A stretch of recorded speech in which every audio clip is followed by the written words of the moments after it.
Baltistock, you're very welcome to our program, Suantraí Íosa, or the Lullaby of Jesus, where we look at the liturgy for the following day, in this case, Wednesday the 8th of October, Wednesday in the week 27 in ordinary time. And we find a very interesting thing has developed in the story of Jonah. Jonah is now angry at God for being merciful to his enemies. It's okay to be merciful to Jonah, but to be merciful to his enemies? God had sent a fish to rescue him. He was merciful. He was compassionate, even though Jonah was denying what God was asking him to do. He was running away. And yet here he is now, that when the people repent of their sin, Jonah would have preferred if they were still punished. There's a lack of integration in Jonah's heart between his accepting God's compassion and allowing God to be compassionate to others.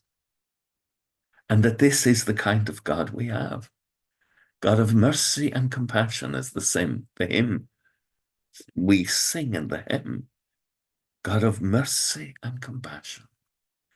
And the psalm tomorrow, Psalm 86, you, O Lord, have mercy and compassion. And then the gospel, the Our Father.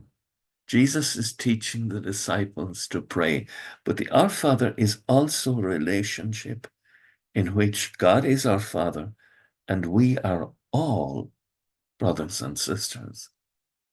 We don't pray me or mine once. We pray, give us this day our daily bread, and forgive us. We exclude no one from the mercy of God. And we have to, like Jonah, integrate our prayer of the Our Father into our lives so we can develop a heart that loves like God loves. That's the ultimate part of our journey.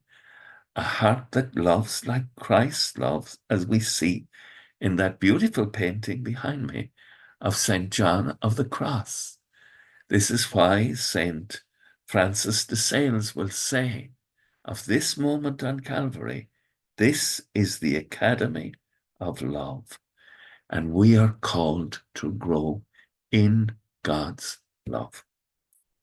With thoughts such as these, let us go to our beds and let's pray that we shall indeed awaken in the morning with the praise of God on our hearts and on our lips. Agus gamano dia ilakok tuk shiv, ahar mak agus spirit nave. Amen. Slán go fóill. Bye for now.